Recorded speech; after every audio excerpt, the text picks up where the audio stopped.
List of 12 movies where hype ఆకాశంలో ఉంటే result మాత్రం పాతాళానికి పడిపోయింది. ఫ్లాప్ డిజాస్టర్లు అయినాయి. పొరపాటున వీటికి హిట్ టాక్ వచ్చింటే ఇండస్ట్రీ టై సినిమాలు. పీకే లాస్ట్ మూవీ అండ్ పీకేకి త్రివిక్రమ్ కి ముచ్చటగా మూడోసారి. టీజర్స్ గానీ, ట్రైలర్స్ గానీ, సాంగ్స్ గానీ హైప్ ఎక్కడికో తీసుకెళ్ళింది. మార్నింగ్ షో నుంచి డిజాస్టర్ టాక్ కట్ చేస్తే 60% కూడా కలెక్ట్ చేయలేదు. India's the best teaser cut, Hollywood level visuals, ఆ చేస్ సీక్వెన్స్ గానీ, ఆ దుబాయ్ సీక్వెన్స్ గానీ అల్టిమేట్ ఉండే. బాహుబలి తర్వాత వస్తున్న నెక్స్ట్ ప్రభాస్ మూవీ పొరపాటున హిట్ టాక్ వచ్చింటే మాత్రం 1000 కోట్లు కలెక్ట్ చేస్తుండే. లిటరల్ గా ఇండియాలో ఇప్పటికి కూడా ఏ సినిమా కూడా అంత హైప్ చూసుండదు.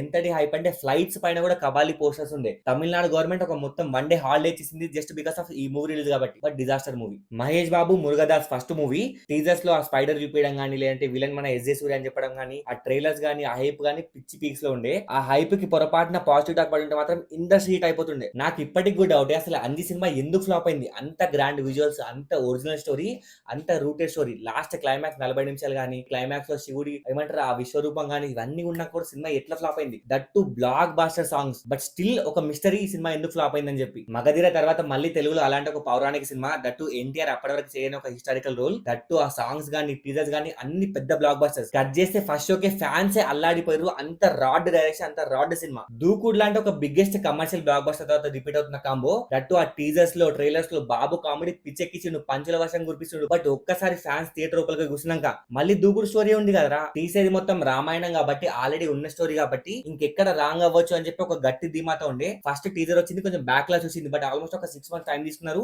విజువల్స్ బెటర్ చేసిరేమో అనుకుని చెప్పి ఒక పిచ్చి హైప్ లోకి థియేటర్ లో కూర్చుంటే అవే చీప్ విజువల్స్, అవే చీప్ గ్రాఫిక్స్, అవే అట్టముక్క దయ్యాలు మన మొహాన్ని కొట్టిరు. కట్ చేస్తే డిజాస్టర్ రాడ్ సినిమా, పరమ చెత్త సినిమా అని Prabhas career. Pawan Kalyan first time ఒక గ్యాంగ్స్టర్ మూవీ తీసిండు. దట్టు ఆ లుక్ గానీ, ఆ బియర్డ్ గానీ, ఆ స్టైలింగ్ గానీ, ఆ డ్రెస్సింగ్ గానీ, ఆ సాంగ్స్ గానీ, ఆ టీజర్స్ గానీ, ట్రైలర్స్ గానీ ప్రతి ఒక్కటి పిచ్చెక్కించిన ఫ్యాన్స్. బట్ థియేటర్ లోపలికి కూర్చుంటే ఫస్ట్ హాఫ్ ఎంత సాటిస్ఫై చేసిందో, సెకండ్ హాఫ్ అంత రాడ్ అనిపించింది. డిసప్పాయింట్మెంట్ తోనే బయటకు వచ్చారు. ఇది పొరపాటున హిట్ అంటే ఇండస్ట్రీ హిట్ అయిపోతుండే. సో గైస్, ఇది నా లిస్ట్. మీకు కూడా ఒక లిస్ట్ ఉంటుంది వేరే మీరు పిచ్చి పిచ్చి హైప్ తో ఉండి డిజాస్టర్ అయిన సినిమాలు.